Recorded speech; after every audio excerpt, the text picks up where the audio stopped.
Amigos, boa noite. É o Batata Quente de volta nessa segunda-feira, dia 27 de julho, trazendo hoje um tema que a única palavra cabível é o tema gostoso.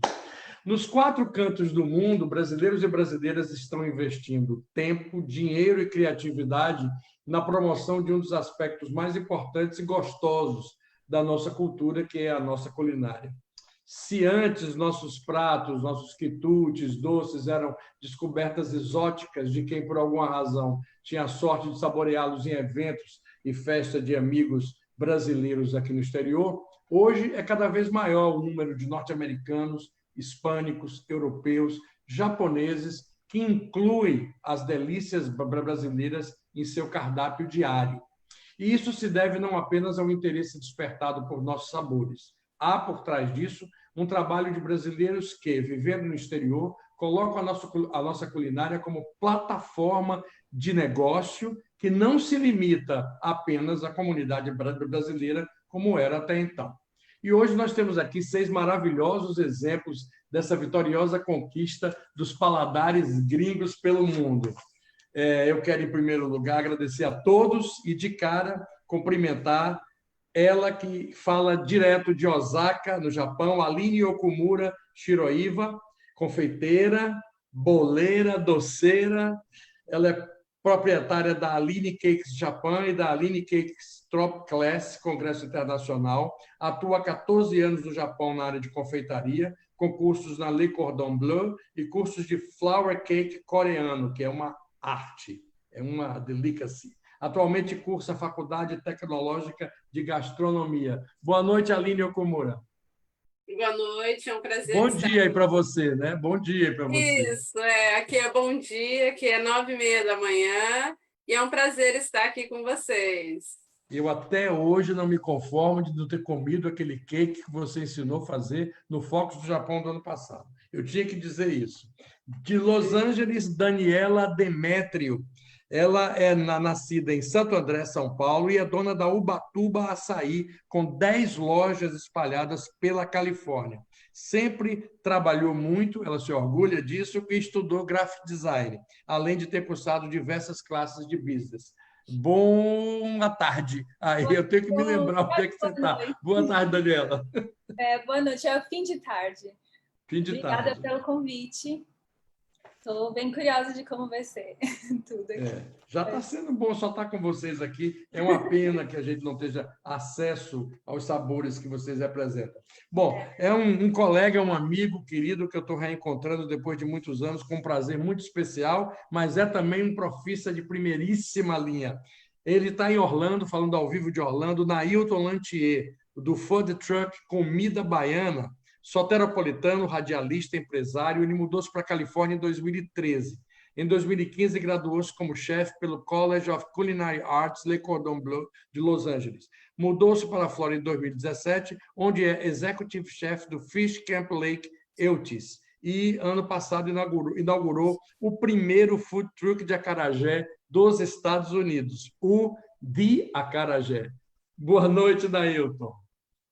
Boa noite, Carlinhos. Boa noite a todos os convidados e boa noite a você que está aí ligado a gente no mundo inteiro pela internet. Muito obrigado a você por estar aqui conosco. Olha só, agora a gente vai viajar para bem longe, para Milão, onde está Márcia Lopes, a rainha do pão de queijo na Itália. Nascida no Rio de Janeiro, formada em música pela UFRJ, casou-se com um ítalo-brasileiro e, depois de seus 2 filhos, mudou-se para a Itália. Um ano depois, abriu o seu primeiro supermercado. Olha só que lindo. Hoje são 6 lojas em Milão, onde existe o Focus Brasil há 3 anos. Em seguida veio, então, o Pangioso, Il Pane Formaggioso. Falei direito? Perfeito. Thank you. Pão de queijo. Pão de Pão de queijo. queijo, Um sucesso que os pangioso. italianos adoram e é vendido online para toda a Itália, além das suas próprias lojas de supermercado. Boa madrugada, Márcia Lopes. Boa madrugada, bom dia. Então, eu estou de férias, então estou podendo fazer esses horários aqui, não tem problema. Agradeço a Vanessa, aqui de Milão, agradeço a Andréia, a você, Carlos, pelo convite. E a gente vai falar muito aí de coisa gostosa. De pão de queijo, porque pão de queijo a gente sabe que tem no mundo inteiro. Eu quero saber qual é o segredo que você conseguiu aí para fazer com que o pão de queijo entrasse no paladar, um dos paladares mais ricos e festejados do mundo, que é o italiano, né? Bom, Eu te conto. Eu conto para de você. Weston, aqui na Flórida, Weston é uma cidade maravilhosa, onde tem uma grande presença de brasileiros. Débora Rosalém tem o mais importante e bem-sucedido catering brasileiro no sul da Flórida. Ela nasceu em Rio Claro, São Paulo, vivendo nos Estados Unidos há 25 anos. É chefe executiva e fundou a AB Catering em 1995. Puxa, 25 anos de AB Catering. Isso é uma glória, é uma glória. Que é um catering especializado que mistura sabores internacionais com forte ênfase na gastronomia ítalo-brasileira. Boa noite, Débora. Habilite seu microfone, habilite seu microfone. Isso. Pronto. Boa noite, Carlos, boa noite a todo mundo. Muito obrigada pelo convite e espero poder participar dessa live de maneira a agregar alguma Com certeza. informação. E o nosso sexto convidado, né? 1, 2, 3, 4, 5, 6, estou certo. É o empresário Nelson Oliveira. Ele nasceu em Cuité Velho, Minas Gerais, e vive nos Estados Unidos há 32 anos. Uau! É fundador e presidente do conglomerado de empresas do Grupo Nelson de comércio imobiliário, property management, investment, construction, além de proprietário da novíssima e já badaladíssima churrascaria Alma Gaúcha, uma Prime Brazilian Steakhouse. Há 3 anos, ele fundou a Fundação Nelson High Impact Kids para ajudar a transformar a vida de crianças e fornecendo comida e educação, que é uma coisa linda. Boa noite, Nelson, que está falando aí direto de Boston. Boa noite, tudo bem? Um prazer imenso estar com vocês aqui. Pois é, olha, a norma desse programa é logo na primeira rodada soltar uma batatinha quente para vocês. Mas só que hoje, com esse grupo que é só de vencedores, a gente quer saber mesmo o segredo de vocês. Tem um bocado de gente aí assistindo essa live para saber como é, como é que foi, como é que faz. Afinal de contas, não é todo dia que você tem 6 histórias de sucesso a partir de um produto que é tipicamente brasileiro. Qual é, na verdade, a raiz da ligação de cada um de vocês com o que vocês estão fazendo hoje em termos de trabalhar com comida, com produto, com sabor brasileiro? E eu começo com Nailton Lantier, de Orlando. Bom, acho que o primeiro segredo do sucesso é ter paixão por aquilo que você faz, né? Eu, na verdade, vim morar nos Estados Unidos em 2013, trazendo minha esposa e meus 2 filhos para morar aqui, e me reinventei aqui, né? Eu costumo dizer que quando a gente muda para cá, a gente praticamente morre, porque as referências todas da gente de farmácia, do médico, tudo isso acaba, né? E a gente passa a ter uma vida completamente diferente daquela que a gente tinha no Brasil. Eu entrei como sócio em um mercadinho na Califórnia e, por ouvir demais dos meus sócios que eu não entendia sobre aquilo que eu estava falando, porque eu entendia de rádio, de televisão, de tecnologia, eu resolvi entender. E foi aí que eu me matriculei no Le Cordon Bleu, em Los Angeles, e me graduei como chefe. Após me graduar, eu recebi meu visto de trabalho e aí fui trabalhar na Nordstrom, que é uma rede de lojas de departamento aqui nos Estados Unidos, que em cada loja dela tem um restaurante e uma cafeteria, né? E, na sequência, eu fui convidado para vir morar na Flórida por um ex-diretor da rede de sanduíches Chick-fil-A, que se aposentou, e abriu um restaurante em Tavares, uma cidade a 58 milhas aqui de Orlando, chama-se Fish Camp Lake Eustis. É um restaurante de comida típica americana, não tem nada a ver com comida brasileira. E em 2018, eu recebi um convite do meu amigo Paulo Correa para vender acarajé no Brazilian Day aqui de Orlando. Montamos uma barraca, eu, minha esposa e um amigo, e daquela festa, naquela festa nós vendemos quase 800 acarajé. Foi assim um tremendo sucesso. E aí nós partimos para construir um food truck. Montamos o primeiro food truck de acarajé da América do Norte. E hoje eu me divido entre o Fish Camp e vender comida baiana aos finais de semana somente, porque é o tempo que eu tenho. Porque eu uso a cozinha do restaurante para produzir as comidas, né?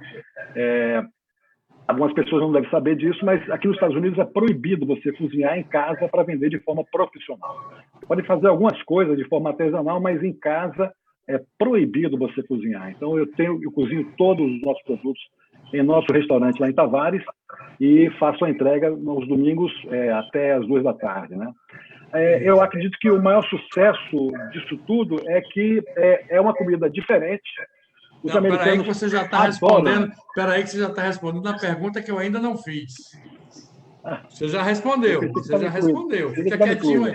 Fica quietinho aí, que o sucesso é depois. Eu quero. Quem é que está de vocês aí com um telefone ligado e aberto, porque está dando entrada de áudio e está interferindo um pouquinho. Se alguém tiver com o telefone aí, por favor. Quer dizer, que não seja o telefone que esteja usando, né, para transmissão, é importante isso, tá? Viu, Nailton? Não foi lhe cortando, não, é porque você já estava respondendo a outra coisa. E lá na Itália, Márcia, de onde é que vem a sua ligação com a indústria alimentícia? Então, a minha ligação vem de família com pão de queijo, porque o meu pai era mineiro de Minas Gerais, uma cidade pequena, e eu me lembro perfeitamente na casa da minha avó, ela preparando o pão de queijo, e era assim uma coisa que eu sonhava sempre. Aqui na Itália eu estou há 20 anos e faltava mesmo esse cheirinho do pão de queijo. E aconteceu que, por acaso, eu consegui no Brasil uma mistura que funcionasse bem também aqui. E você sabe que eu trabalho com supermercados, sou dentro do setor alimentar por causa dos supermercados. E aí foi assim, quase que automático, né? Consegui colocar primeiro nos meus supermercados o pão de queijo, primeiro a mistura, e agora há pouquíssimo tempo a novidade é o congelado também. E está indo muito bem, porque você sabe que o mundo está com muita gente com problema de alergias, glúten, essa coisa toda, e o pão de queijo, sendo sem glúten, está fazendo um sucesso muito bom com essa linha também. Tem até uma pergunta depois para lhe fazer sobre os carbs do pão de queijo, tá? Quero saber disso. Okay. Me interessa pessoalmente. Ok. Então, é isso. O pão de queijo começa com uma lembrança minha de família, que eu sonhava mesmo de, conseguir achar aqui também. E aí deu tudo certo, foi assim muito natural pelo fato de eu já estar dentro do setor. Beleza.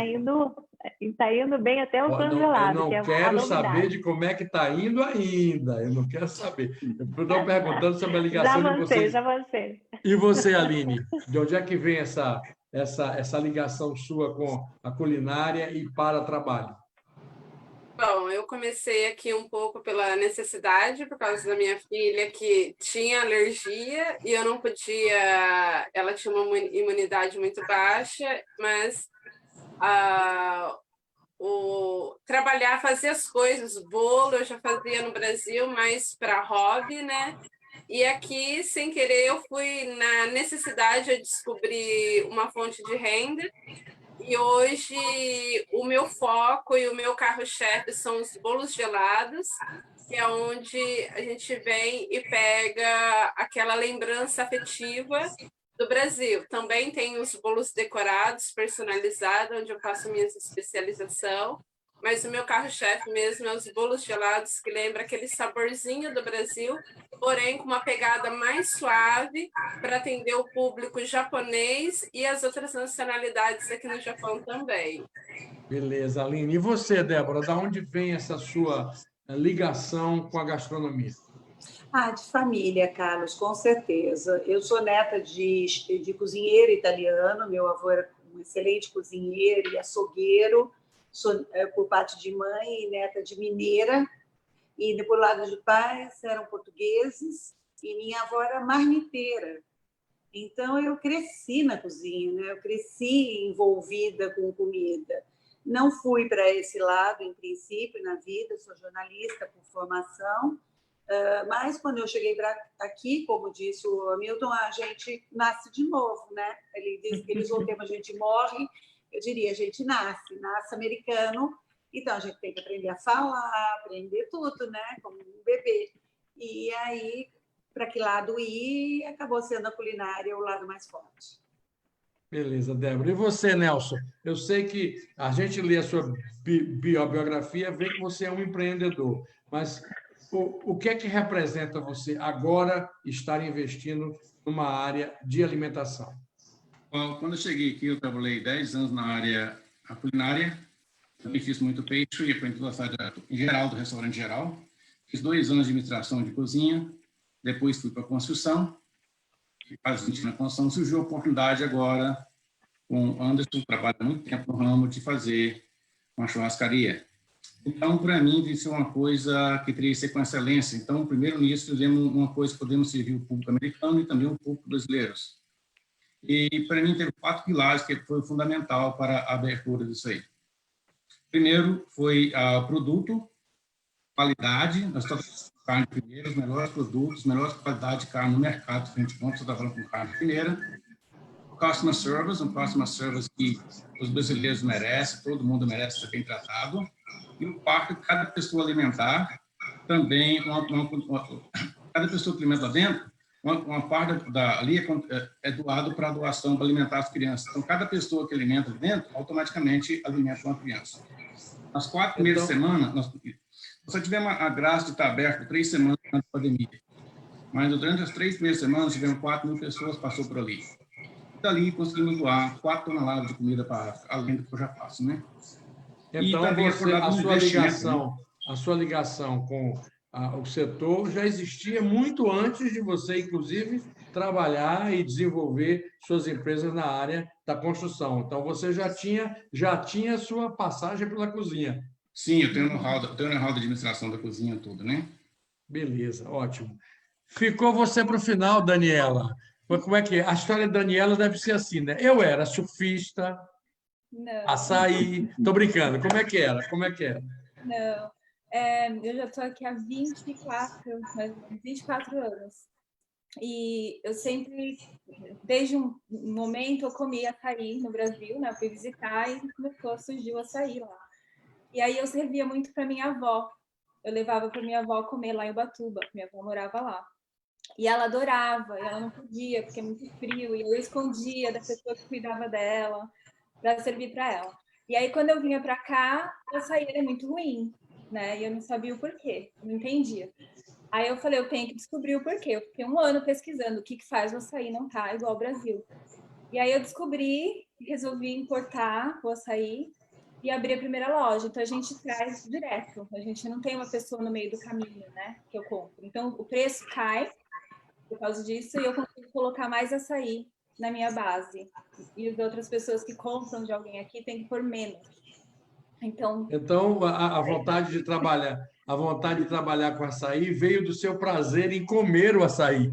Praticamente. Agora eu quero saber de vocês o seguinte: qual é a reação genérica, não do brasileiro? O brasileiro a gente sabe que adora pão de queijo, que adora feijoada, que adora churrasco, adora acarajé, não pode ver bolo, e se tiver um catering para ele de comida brasileira, aí o mundo se acaba. Eu quero saber desse outro mercado, que é o mercado grandioso, que garante a estabilidade, a manutenção do negócio de vocês, porque nós sabemos, por maior que seja a comunidade brasileira, em alguns lugares, como em Boston, aqui no sul da Flórida, a comunidade é muito grande, mas não é grande o suficiente para manter negócios funcionando por muitos anos e com muito sucesso, especialmente na área de alimentação. Então, eu quero saber de vocês o seguinte: como é que tem sido a reação dos gringos, por exemplo, os italianos, com o pão de queijo, Márcia? Então, o pão de queijo ele tem uma consistência um pouco particular, né? Um pouco diferente. Então, quando eles provam a primeira vez, a primeira coisa que eu fiz, né, que eu consegui fazer realmente ser o primeiro contato, é o cheiro. Pode ser interessante isso, né? o cheiro do pão de queijo eu consegui que fosse muito forte usando o Parmigiano Reggiano, um queijo muito mais concentrado. Muito mais ativo, né? Muito mais ativo. Quando a gente faz no forno pão de queijo, é assim, tudo impregnado de cheirinho bom de queijo. E esse é o primeiro contato que a gente reparou que chama atenção. A segunda coisa é que o brasileiro e o italiano têm um gosto muito parecido. Queijos, vinhos, essa coisa toda, a gente é muito parecido mesmo no gosto, né? Então, tirando a consistência do pão de queijo, que era para os italianos um pouco estranha, o resto é muito familiar. E eu só tive essa dificuldade da parte interna. Aí, o que a gente fez? A gente botou no nome, não sei se vocês repararam ali, Pangioso, il pane formaggioso, é o pão queijoso. Então, aquela parte interna que é mole, né, que é um pouquinho puxenta, ficou sendo a parte formaggiosa, que aí faz entender muito bem por que é assim. Né? E eu nunca vi um italiano dizer que não é bom. Mas aí ele não estaria no uso das suas faculdades mentais normais, porque o problema é até ele comer. Depois que ele come, não precisa se preocupar mais. Né? Mas como você falou, por causa muito... da similaridade de paladares. Agora, imagine um cidadão levar um food truck para um estacionamento americano e fazer com que o americano coma acarajé. Me explica isso aí, Nailton. Estou curiosa. A princípio, eles tomam meio que um susto, né? Perguntam o que é isso. Eles são muito curiosos sempre, né? Então, o grande segredo foi colocar fotos bonitas do produto, né? Porque eu não vendo somente acarajé, vendo a abará, vendo o bolinho de estudante, vendo a cocadinha, que é a receita de minha esposa, uma cocada que no Rio e São Paulo é chamada de queijadinha, né? E eles vão à loucura, eles gostam muito, né? Agora, o acarajé, à primeira vista, quando eles vêm fritando, se você não explicar para eles o que é, eles realmente não vão comer, né? Então, quando você explica que é uma massa feita de feijão, fradinho, né? Ele já toma um susto. Feijão, fradinho? Aí você explica para ele que como é que é feito o vatapá e o camarão. Agora, eles têm que explicar para ele imediatamente que o camarão tem casca. E eles são meio que assim arredio com relação à casca do camarão, né? Mas quando você explica cientificamente que a casca do camarão tem uma substância que se chama quitosana e que hoje em dia, inclusive, essa substância está sendo uma fibra, né? Que está sendo utilizada, inclusive, para fazer remédios para emagrecimento, aí eles caem de cabeça no produto e adoram. Eu ia lhe perguntar isso também, porque tem a história também de que o bolinho de feijão é gastronomicamente super correto, né? Super correto. Perfeito, saudável. E para a gente e o dendê, a reação deles ao dendê? Aí que está a história. O dendê, na verdade, é um dos óleos mais saudáveis da face da Terra. Sim, né? mas até porque ele só queima em alta temperatura. Mas a princípio o cheiro chama também, né? O cheiro é convidativo quando você frita acarajé, né? E inclusive os brasileiros, mais os baianos, quando sentem o cheiro do acarajé, falam assim: poxa, a sensação minha é que eu estava na praia. Entendeu? Sim. Então, imediatamente remete para a praia, né? Claro. Agora, a gente, no princípio, eu conto ainda até hoje com a ajuda muito grande de Norma, minha esposa, na questão de como fazer a massa do feijão, que é uma coisa que usa muito labor, né? Para você tem muito tempo, demanda muito tempo para você descascar todo o feijão, né? O feijão fradinho é fácil de achar aqui. O camarão defumado eu mesmo defumo, porque não encontro no mercado, quando encontro é muito caro e vem com amônia para conservar, o que dá um gosto diferente ao camarão. Além de defumar o camarão, eu tiro as pernas e o rabo, que o americano fica meio... Já come casca, né? Mas a perna e o rabo ele não vai querer comer. Agora, o dendê, eu experimentei todos, né? Eu primeiro comecei experimentando o africano, depois o asiático, o da América Central, mas sempre o brasileiro é melhor. E eu consegui formar uma parceria muito boa com a Alpalma de Itaperoá, na Bahia, e nós importamos 1,5 tonelada de dendê para cá, para começar a fazer o processo, porque a princípio o nosso primeiro gol era montar logo um segundo food truck para ir para a Califórnia. Mas, infelizmente, a Covid veio e nos travou um pouco o nosso projeto. Adiou os planos por um tempo. Adiou. Mas aguarde Califórnia. Pois é. Agora, tudo bacana, a gente viu 2 exemplos bem radicais. Agora vamos para uma praia completamente diferente. Açaí já tinha uma pequena história com a América. Como é que você potencializou isso, Daniel? Foi um risco, né? Porque o sabor é um pouquinho diferente, eu não sabia o que ia acontecer. Também o povo aqui não usa muito açúcar, né? No açaí. E o meu tem. No açaí. No açaí. E aí o meu tem. Quem come o açaí, come para ser saudável. E aí quem tem a neura, né, de ser saudável, não quer o exagero, né? Às vezes não quer açúcar de jeito nenhum. Mas aí eu descobri que não é bem assim, não. E procuram muito comida saborosa. E onde é que o paladar americano aceitou o açaí? Com pouco açúcar, com algum açúcar? Como é a receita que você tem mais saída para os gringos? A gente faz com banana e morango. Então, a nossa base tem banana e morango adicionado, o que faz ficar um pouquinho mais, assim, né, mais fruta. E o meu cliente tem americano, claro, mas tem muito judeu, tem muito coreano, tem gente de todo quanto é lugar. Então, não é só o americano. E tem o brasileiro, mas não é tanto. Tem muito coreano brasileiro também. Okay. Nelson, a gente sabe que se tem um exemplo de sucesso de culinária brasileira no mundo, se for apontar o número 1, esse número 1 se chama o churrasco de rodízio, e conquistou o mundo, primeiro a partir da noção de fartura da carne, que para todos os povos que não são os povos argentinos nem brasileiros, que já somos acostumados à fartura da carne, na Europa, no Japão, principalmente nos Estados Unidos, fartura de carne era uma coisa proibitiva pelo preço. Veio o conceito, então, de que você all you can eat, carne de qualidade, filés e tudo mais, foi um sucesso arrasador. Mas com a sua experiência, como você mesmo disse, de conhecer mesmo como chefiar uma cozinha e agora com uma churrascaria high-end de alto nível, qual de todas as carnes do corte brasileiro, dessa coisa toda, realmente qual é o número 1, o sucesso maior junto aos americanos e espanhóis?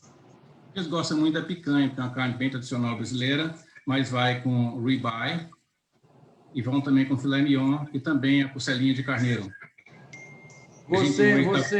Você continua, como algumas churrascarias continuam, outras não, insistindo na ideia do coração de galinha, por exemplo, que criou muito problema aqui? Não. Nós temos coração de galinha, só servimos para brasileiros, quando os pedem, os americanos não gostam. E um conceito um pouquinho diferente que nós fizemos lá, porque em algumas churrascarias tem a tradição de levar primeiro para a pessoa o sausage e o frango, a linguiça e o frango. Nós tentamos abrir nossas mesas com picanha, nós servimos carne. Temos frango, temos todas as coisas todinhas, né? Mas não é a principal, é servido depois. Beleza, eu quero lembrar vocês que eu no começo esqueci de falar com vocês. Vocês todos já compartilharam essa live, por gentileza, na página do Focus Brasil do Facebook. Compartilhem com seus grupos, compartilhem com seus amigos, para a gente dar uma audiência gostosa para esse programa, que está dando prazer enorme em fazer. Aline, eu achava que o bolo brasileiro que faria mais sucesso no Japão ia ser o bolo de brigadeiro, mas não é bem o caso, é? Aqui o maracujá é o que faz mais sucesso. O bolo de maracujá? Sim, o de maracujá.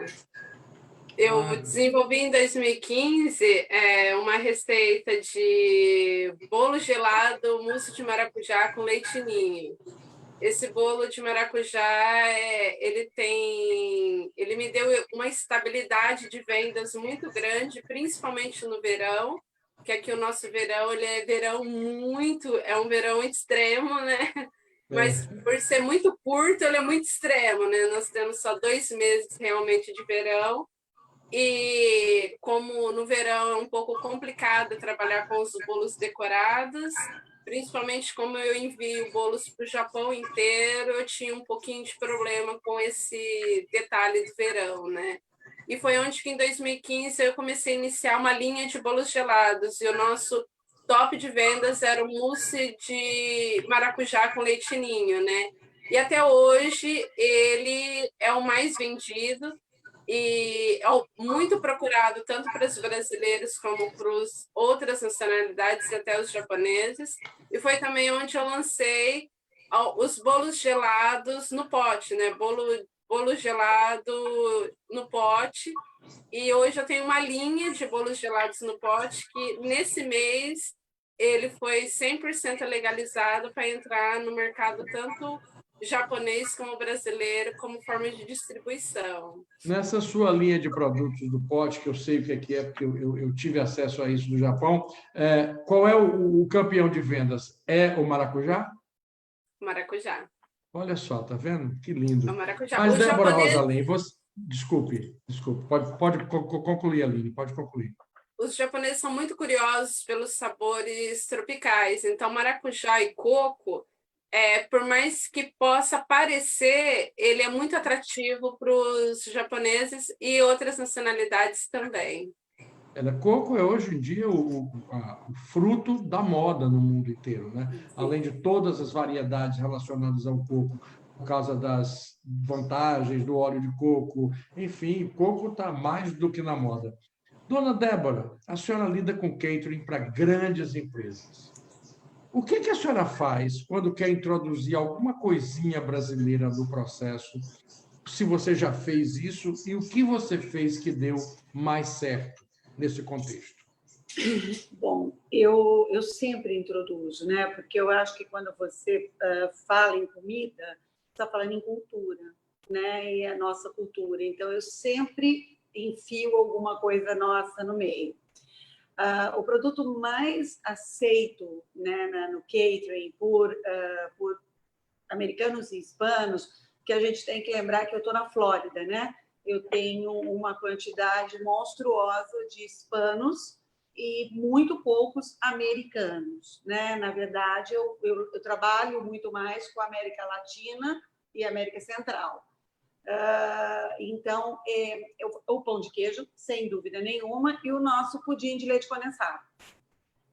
Eu não consigo não fazer um catering e não ter o flan, não ter o pudim. Não existe isso. Você falou a palavra aí, olha, você falou a palavra aí, porque quem veio para cá, como eu também, que moro no sul da Flórida, a primeira coisa que a gente torce o nariz, né, é com a comparação do pudim de leite brasileiro com o flan cubano, centro-americano e tal, que é gostoso também, mas é meio aguado.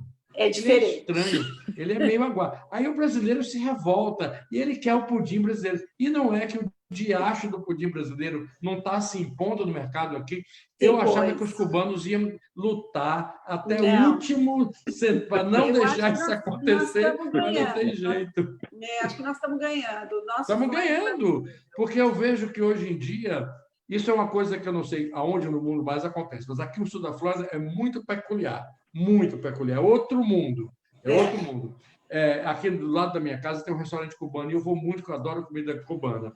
Aí, em um determinado dia, ele estava flan, e a gente já conhece todo mundo no restaurante. Ele fala para ele: eu não quero comer flan, me dá um 3 leites, porque eu vou comer seu flan é aguado. Ele: não, meu flan é brasileiro.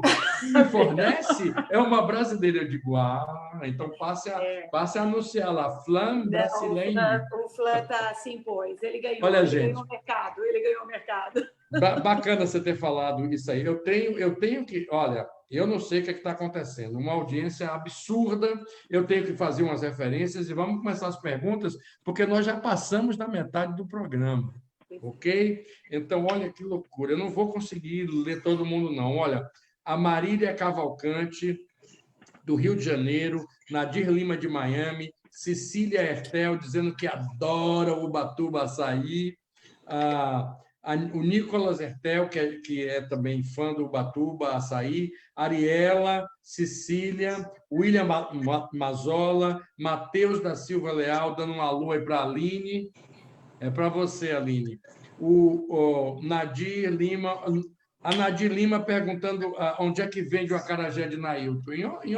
Em Tavares, né? Em Tavares.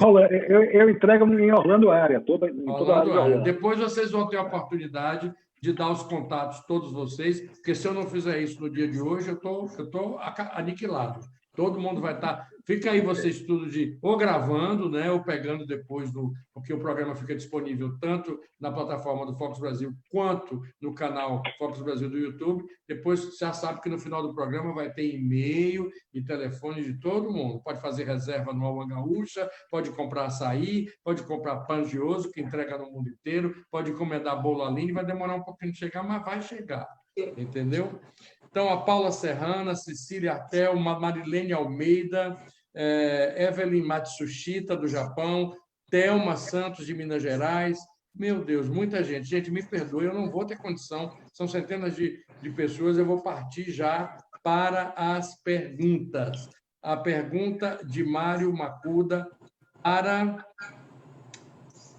para Débora. Débora, é muito complicado fazer um prato brasileiro 100% genuíno por conta da falta de ingredientes? Marcos, né? Mário Macuda. Mário, perdão, Mário. Mário, não. Lembrando, né? Eu estou falando em sul da Flórida, né? Nós estamos a 8 horas de São Paulo, 5 horas de Manaus, né? A gente tem bastante acesso aos produtos brasileiros. Uma coisa ou outra, a gente sente um pouco de diferença, mas são diferenças que você pode corrigir na própria receita. Então, não, eu não sinto esse problema. Por exemplo, a feijoada, que é um grande ponto, né? Sempre eu acho e eu ouço das pessoas que comem a nossa feijoada que ela é bem brasileira, ela está bem dentro do que a gente comeria em São Paulo, no Rio, por aí. Então, não, eu não acho que seja tanto. Eu acho que você tocou no ponto correto, Débora. Isso vai variar muito de acordo de comunidade para comunidade, porque onde você tem uma comunidade grande, você vai ter oferta de produtos do Brasil. Então, Nailton, já tem umas 5 ou 6 pessoas perguntando se você pretende expandir. Já tem por exemplo, a Marília Cavalcante, ela está no Rio de Janeiro, pergunta se você já tem um projeto de franquia. Ainda não, a gente está... embrionário, obviamente, que tem o desejo no futuro de crescer e expandir a ponto de você, inclusive, fazer a franquia, né? Mas, por enquanto, não, né? Mas é bom deixar claro também, meu Carlinhos, que além de fazer o serviço do acarajé, eu, como chefe, eu faço todo tipo de comida brasileira ou internacional. Tenho sido contratado, inclusive, para cozinhar na casa das pessoas, né? Mas você está divulgando isso? Eu tenho divulgado nas redes, né? Tem minha página pessoal no Facebook de chefe, eu tenho uma página do De Acarajé e também a gente divulga isso no Instagram também, né? A gente tem uma paradinha agora em função da Covid, né? Porque a Covid meio que quebrou muita gente. Sim, mas eu vou perguntar sobre vocês daqui a pouco. Mas por incrível que pareça, melhorou para a gente o mercado. Eu vou perguntar isso daqui a pouco também. O que é que o Covid impactou o trabalho de vocês, o resultado profissional de vocês? A pergunta agora vai para você, Aline. A Ariela Ertel pergunta: no Japão tem maracujá e coco? Oxe, claro. Tem. Aqui tem plantação de maracujá. Na verdade, está perguntando se você tem nativo ou se você tem que comprar importado. Sim, o maracujá ele tem plantação em algumas regiões mais interior do Japão, mais próximo a Okinawa.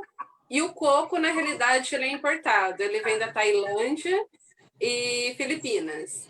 Então, o leite de coco também, que eu molho todos os meus bolos somente com leite de coco. Eu não uso caldas feitas à base de água, é tudo com leite de coco que são molhados os meus bolos, para eles terem bem a pegada brasileira mesmo, trazer o sabor brasileiro, que eu acho que o sabor brasileiro ele vem do leite de coco mesmo, que remete ao bolo gelado. Ele também é importado da Tailândia, o leite de coco que eu uso. Perfeito. Pergunta para você, Daniela. Olha, são duas perguntas. A primeira é se você já planeja uma franquia nacional para além da Califórnia. Habilite seu microfone, meu bem. Habilite seu microfone. Isso. Eu tirei, desculpa. A gente tem já franquia, a gente já faz franquia, já tem 2 lojas de franquia. Aonde? Aqui, fora da Califórnia. Fora da Califórnia. E se vocês estão abertos a isso, né? Sim. Você já tem um modelo de franquia disponível para quem estiver interessado? Ou isso vai ter que ser conversado caso a caso? Não, tem sim. Como a gente já tem 2 lojas de franquia, já tem o modelo. A coisa aí não é difícil, viu? Não é tão difícil. Agora, a segunda pergunta que vem para você mesmo é o seguinte: você trabalha com um produto específico ou você tem, por exemplo, sucos, iogurtes, outros subprodutos do açaí? Não, a gente faz uma vitamina, mas já é da mesma base, é muito simples, então é praticamente só a tigela mesmo, o nosso foco, e tem empanada. A gente também serve empanadas, açaí e empanada. Bom, o Lívio de Almeida, de São Paulo, pergunta para você, Márcia, além do pão de queijo, os seus supermercados em Milão vendem outros produtos brasileiros que você introduziu ou são como os supermercados brasileiros que existem pelo mundo, que basicamente vendem os produtos de maior sucesso do Brasil e que o imigrante mais quer consumir? Como é a linha de trabalho dos seus supermercados? Então, eu tenho supermercado italiano. Eu tenho uma rede, eu faço parte de uma rede italiana, chama CRAI, e o único produto brasileiro que a gente tem é o pão de queijo, com o nome italiano Pangioso. E eu explico por quê. Ninguém aqui consegue falar a palavra pão. Esse ão não sai, de jeito nenhum. Não, sai de tudo. Pão. Você nunca pensou em nenhum outro produto brasileiro que você pudesse também introduzir? Não, por enquanto não. Pão de queijo com nome italiano, Pangioso. Deixa eu ver as perguntas aqui. Pergunta para o Nelson. Nelson, as churrascarias de rodízio têm uma tradição de se tornarem grandes redes. A pergunta é do José Almeida, aí de Boston. Você tem intenção de seguir o mesmo caminho? Sim. Esse ano mesmo pretendo abrir mais uma e a gente vai abrindo por aí, tá? Pelo menos 2 por ano. Que aconteça com você, que não aconteça assim tão rápido com você, o que aconteceu com a Texas de Brasil e com a Fogo de Chão, que depois que elas se expandiram, venderam para os americanos, os brasileiros foram só gastar o dinheiro, que foram vendas espetaculares. Assim, né? Acho que foi a maior transação envolvendo um produto naturalmente brasileiro, foi a venda da Fogo de Chão o ano passado, por 600 e tantos milhões de dólares, o que prova que todos vocês estão no caminho certo. Todos estão no caminho certo. Olha, Nailton, está chegando um monte de pedido de acarajé, tem gente já se oferecendo para abrir franquia. Você tem franquia pronta para apresentar? Não, eu tenho um estudo já feito, tenho uma empresa parceira que está finalizando esse processo todo, mas ainda não temos nada para apresentar, não. Mas conversa sempre você pode fazer, né? Débora, pergunta para você de Antônio Amaral, daqui da Flórida. Você nunca pensou, com a experiência que você tem, em ter seu próprio restaurante? Ai, não. Eu gosto do catering.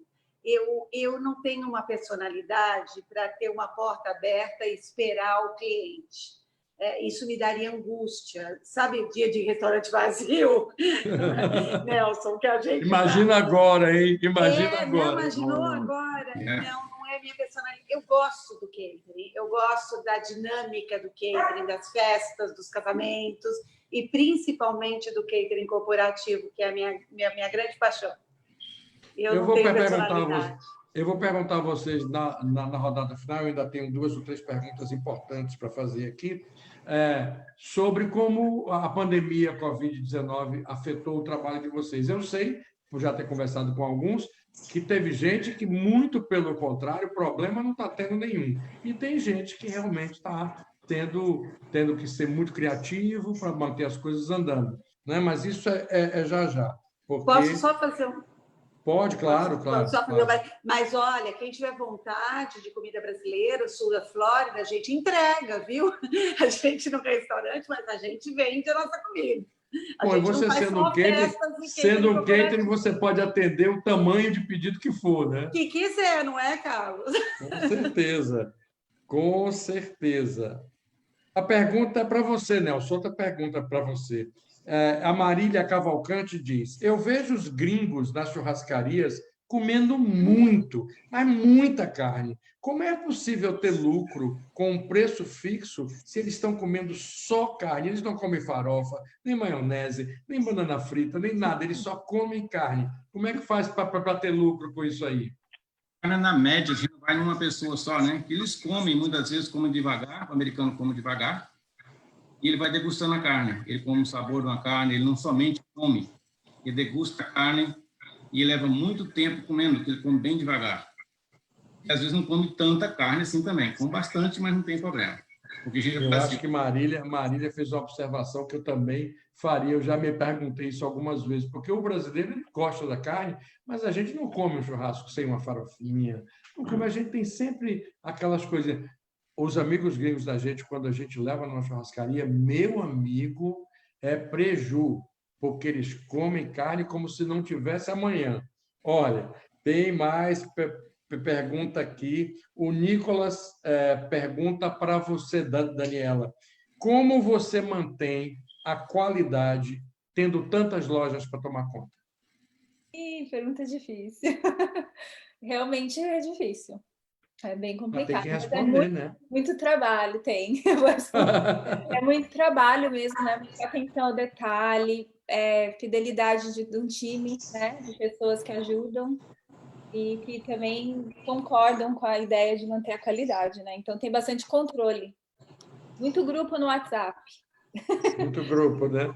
Agora vamos falar um pouquinho sobre essa situação que todos estão passando, inclusive num dia muito difícil, num momento muito difícil, porque a ansiedade, a loucura, o desespero para voltar para um normal que não é normal, está fazendo com que o Covid já tenha entrado oficialmente ou não, numa segunda onda que, queira Deus, isso não aconteça, pode vir a ser mais letal e mais devastadora do que a primeira onda, justamente por conta da tremenda dificuldade que muita gente tem de simplesmente ficar quieto em casa, usar máscara, ou limitar o seu contato fora, se for obrigado a trabalhar, ao mínimo possível para evitar que se espalhe o vírus. Como tem sido para cada um de vocês lidar com o Covid-19, continuar trabalhando, continuar faturando, se é que isso é possível, enfim. Contem aí agora um pouquinho, cada um, a sua relação com essa loucura que está sendo o ano de 2020. E eu começo com você, Márcia.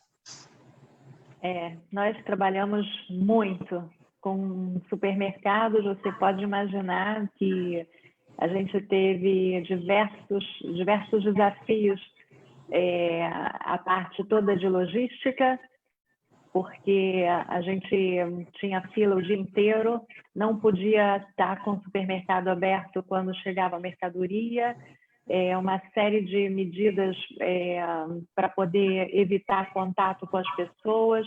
Foi assim muito difícil, mas a gente, graças a Deus, com um grupo de trabalho eficiente ao extremo, nós conseguimos superar a fase mais difícil.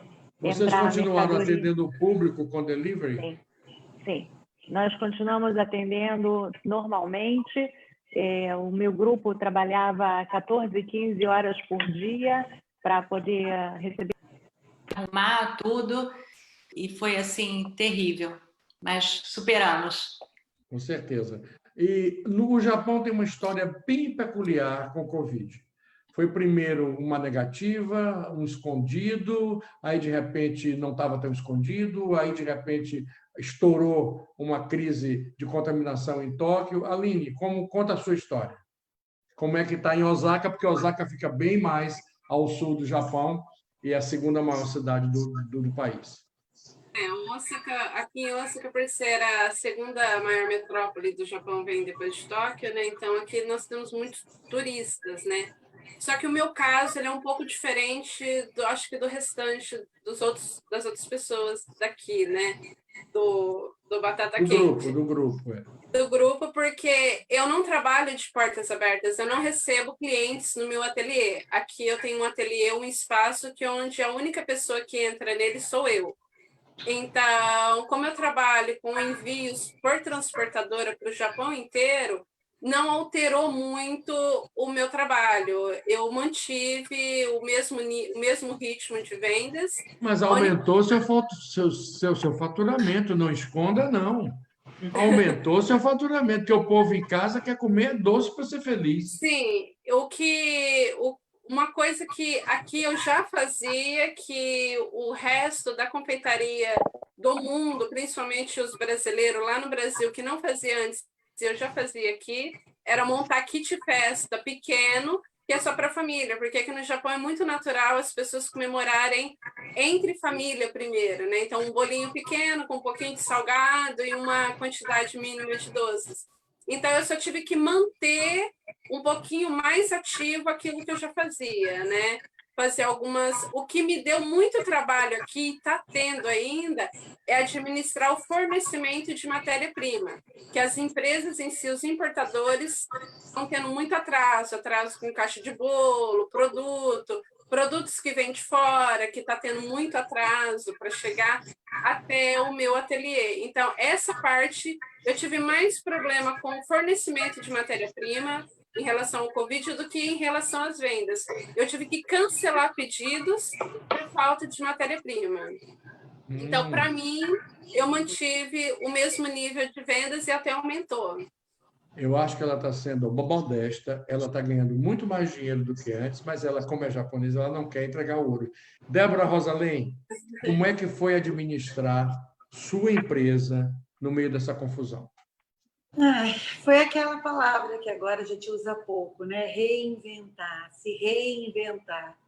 É difícil, Carlos, porque primeiro você tem que administrar você, né? Assim, assimilar o problema e começar a ganhar força para criar novas oportunidades, abrir novas portas, né? Você teve muito corte de contrato, muita suspensão de contrato? Todos. Nós zeramos, porque eu trabalho com empresas, as empresas colocaram todo mundo para trabalhar de casa, né? E festa, que não se podia fazer. Então, a gente teve a opção que eu encontrei, inclusive para manter alguns funcionários, que são funcionários já que estão com a gente há mais de 10 anos, 15 anos, que você não pode abandonar numa hora dessa, foram as marmitas, foi criar refeições prontas para que as pessoas pudessem receber em casa e usar durante uma semana, por exemplo, porque as pessoas estavam em casa, home office, e não podem parar de um conference call para ir cozinhar, né? Muita gente também não cozinhava, não sabe. Então, uma opção para nós foram as marmitas, que a gente chamou de marmita. Então, nós desenvolvemos um carrinho de compras, onde a pessoa entra, faz sua compra e a gente recebe, em 2 dias produz e entrega. Essa foi a opção que a gente teve para continuar trabalhando e mantendo esses funcionários. Perfeito. Daniela, e você? O que aconteceu na Califórnia, que foi um dos primeiros estados nos Estados Unidos a ter uma política dura com relação a lockdown e tudo mais? Como é que você atuou durante esse tempo e como está a situação hoje para você? Hoje está tudo muito bem, tá? A gente está assim vendendo mais. É isso que você quer ouvir, né? É verdade. Não é isso que eu quero ouvir. Eu quero ouvir o que vocês quiserem me dizer. Eu só não quero que me enrole, porque a gente quer saber se vocês estão fazendo sucesso. Lógico. Tá dando certo. Olha, a gente quer bater palma para vocês. É que é difícil admitir, né? Porque é uma situação tão difícil no mundo e muita gente não está nessa situação. Mas eu sei que é muito humano da sua parte dizer isso, mas eu não é discordar de você. Eu vou pedir licença e vou fazer um comentário. Eu acho que, pelo contrário. Eu acho que a coisa mais importante desse momento, para quem está nos assistindo, e mesmo que não esteja assistindo a gente, mas que está sofrendo todo esse mar de indecisão, de ansiedade, de question marks, interrogações, é ver exemplos positivos, exemplos de superação. A Maria do Carmo fez agora uma pergunta que a Débora até já respondeu. Pessoas com a capacidade de se reinventar, como vocês, os negócios de vocês provam isso, são pessoas que inspiram outras que estão meio se sentindo, meu Deus, estou numa sinuca de bico. Mas olha aí, a Débora inventou o Marmitex, a Daniela disse que vendeu muito mais, a Aline disse que o Covid não causou problema nenhum para ela, o Pangioso teve 15 horas de trabalho todo dia de uma equipe maravilhosa. A gente não sabe ainda o que Nailton vai contar e o que o Nelson vai contar, mas pela cara dos dois, as coisas não estão ruins, não. A coisa está ruim. E olha que Nelson vai contar agora a história dele. Nelson teve um problema bem grande. A churrascadeira dele inaugurou e mal inaugurou, ele teve que fechar. Nelson, conta a sua história aí com o Covid. É verdade. Estava todo no embalo e logo recebemos a notícia que tivemos que fechar.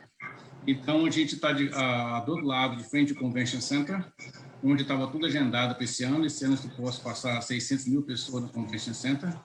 E a gente já estava cheio, as festas estavam programadas quase para o final do ano, todas as festas foram canceladas, nós fechamos por 2, 3 semanas, depois abrimos para o To Go, tivemos que reinventar como fazer os negócios, manter os funcionários trabalhando. Aí começamos a fazer a comida To Go, as pessoas podem levar também, oferecemos a costela inteira assada, e coisa que não tinha antes, criamos vários cardápios. Ô, Nelson, deixa eu lhe fazer uma pergunta. Se você vende carne brasileira no nível que você vende com o restaurante, quanto é que custa seu To Go em média? Depende da variação. Nós fizemos galinha, picanha. Você tem vários tipos, né? Tem vários tipos. A gente trabalha com 16 tipos de carnes. Então, se você quer filé mignon, cordeiro, ou prime rib, o preço é mais elevado. Então, nós temos porção para 4 pessoas. Tem um banquete que vai com as carnes que você escolher, vai com os tipos de vegetais que você escolher. Ou seja, você recebe a churrascaria da sua casa. Com certeza.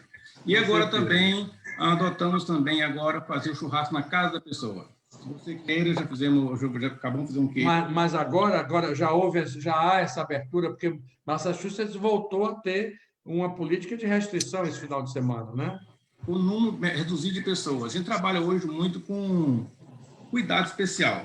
Todas as pessoas lá dentro trabalhamos com máscaras, luvas, e todas as pessoas que, quando levantam da mesa os clientes, a gente vai lá e desinfeta, passa desinfetante, limpa todas as cadeiras. Então, a churrascaria está aberta. A churrascaria está aberta. O que nós tivemos que mudar foi o sistema de rodízio. Hoje, o do buffet não está aberto, mas você não pode mais levantar e servir no buffet. Você fala o que você queira do buffet, que seja feijão tropeiro, que seja qualquer comida, traz à sua mesa. Entendi. O que você queira, os tipos de salada que você quiser, trazer a mesa para você. Você senta, fica tranquilo. Para poder respeitar o distanciamento, né?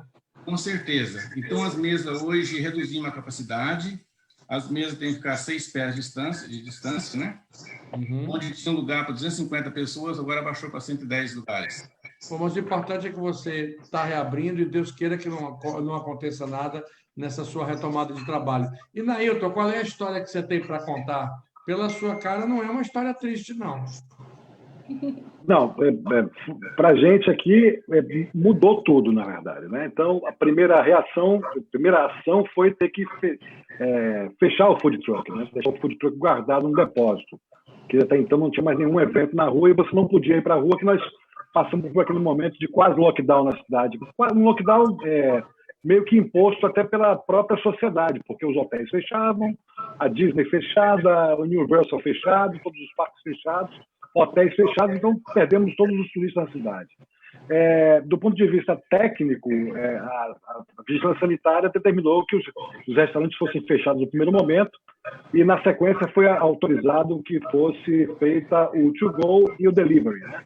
Foi nesse momento que nós demos uma reviravolta, porque a partir daí, dedicado lá no restaurante a fazer o delivery do próprio restaurante, nós começamos também a aumentar o nosso cardápio. Foi daí que começamos a vender também muqueca, vender o caruru, vender o bobó de camarão, que, modéstia à parte, é um dos melhores do mundo, né? E também começou a aparecer algumas oportunidades de negócio, que em breve nós temos novidades, estamos na negociação com uma grande rede do Rio de Janeiro, que está instalada hoje aqui na Flórida, para administrar uma das lojas dele e futuramente, quem sabe, a gente incluir até e formar uma joint venture aí para colocar o acarajé junto com o produto dessa empresa, que já é um grande sucesso aqui em Orlando.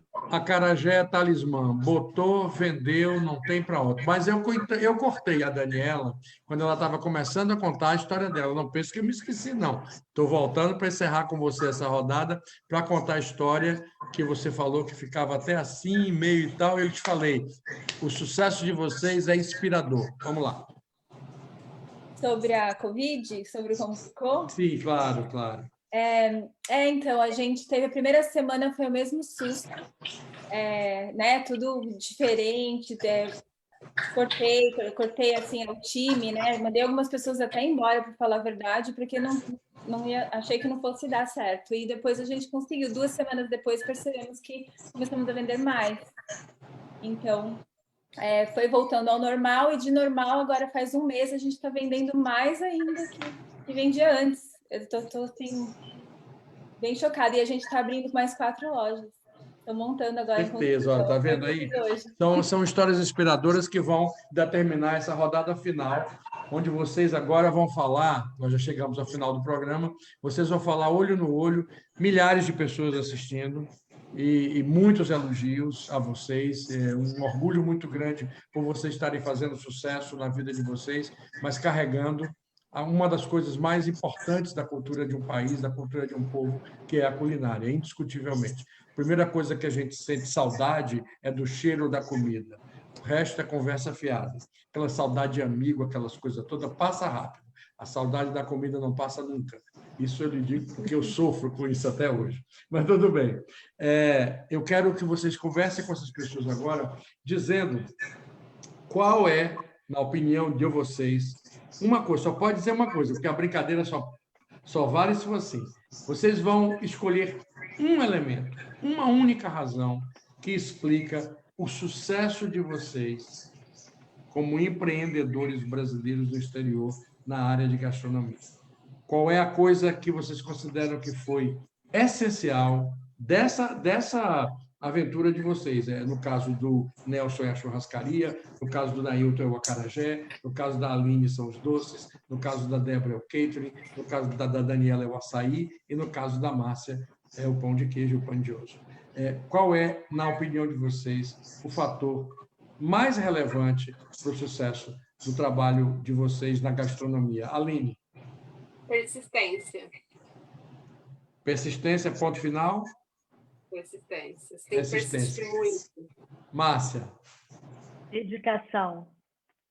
Nailton, pode falar à vontade. Eu não disse que era limitado, não. Ela que falou a palavrinha só. Pode falar, Márcia.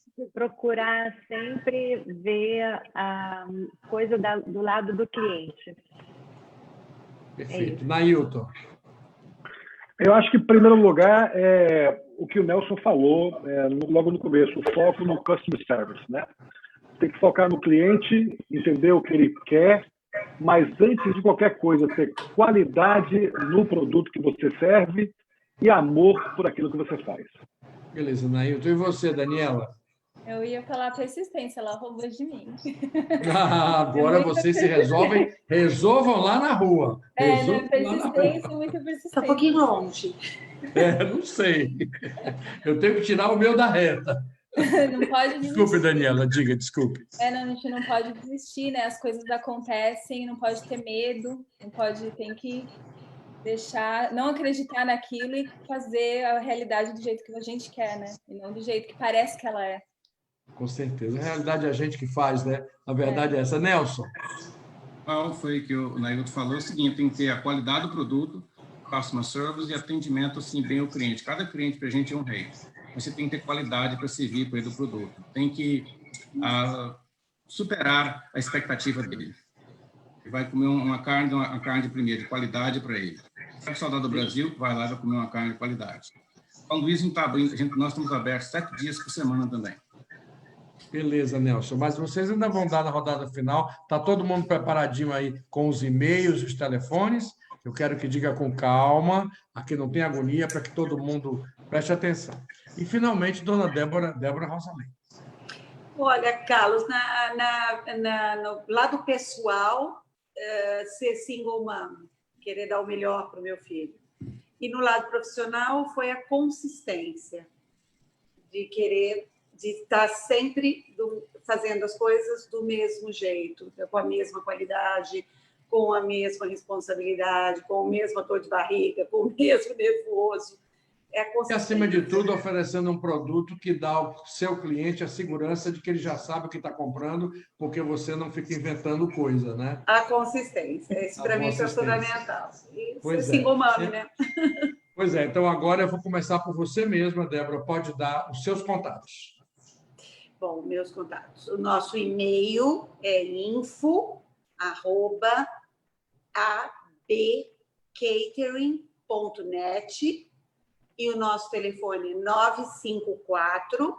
954-499-7171. Perfeito. Agora, lá do Japão, os contatos da Aline. Bom, o meu contato é o Instagram, Aline Cake Japan.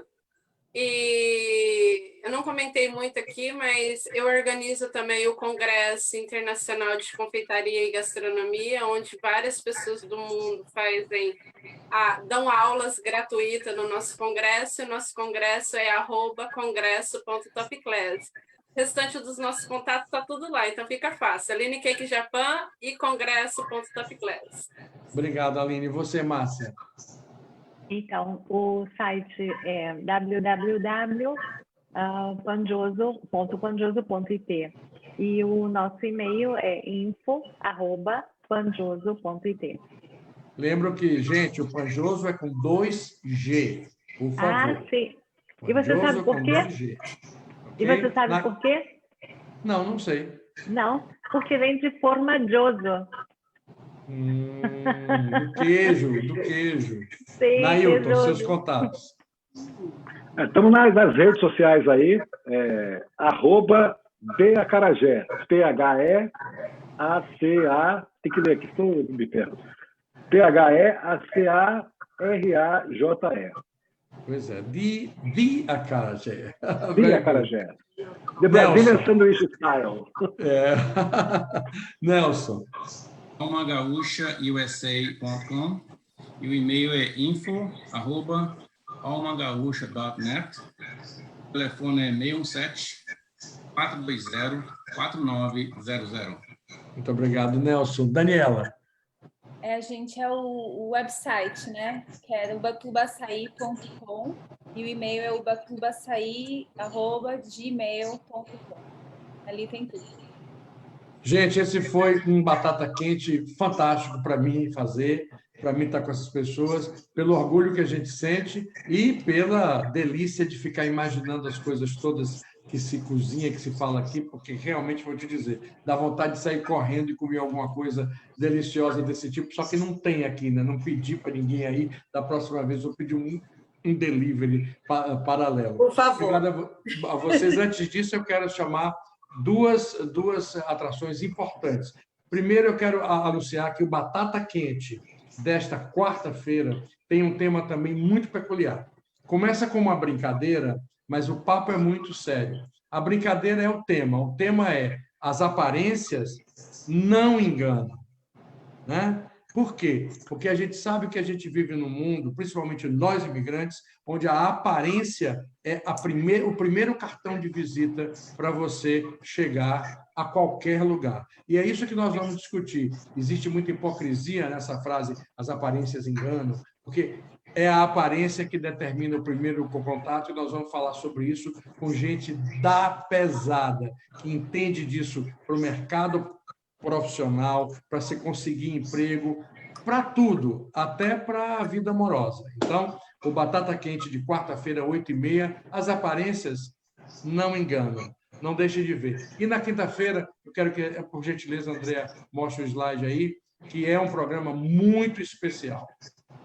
Nunca se discutiu tanto sobre a situação imigratória de dificuldade para se obter green card, residência aqui nos Estados Unidos. Nós trazemos 3 super especialistas que vão mostrar para as pessoas que têm condição de encarar um visto de investidor que as portas não estão fechadas. Apesar de tudo o que tem sido feito para tornar a imigração difícil, existem inúmeras oportunidades através de investimento. E não perca, nós vamos ter aqui, na quinta-feira, às 8h30 da noite, esse especial dedicado às oportunidades imigratórias que estão abertas no programa As Portas Não Estão Fechadas. A Márcia, a Aline, a Nailton, a Débora, a Daniela e a Nelson, um carinho, muito obrigado por tudo que vocês trouxeram de informação, esclarecimento, alegria, bom papo, sucesso, vitória, superação. Um grande beijo e até a próxima, que vocês vão voltar aqui. Beijo. Boa noite a Tchau, todos. tchau. Obrigada, Tchau, tchau. Um abraço. Beijo a todos aí. Valeu. Tchau.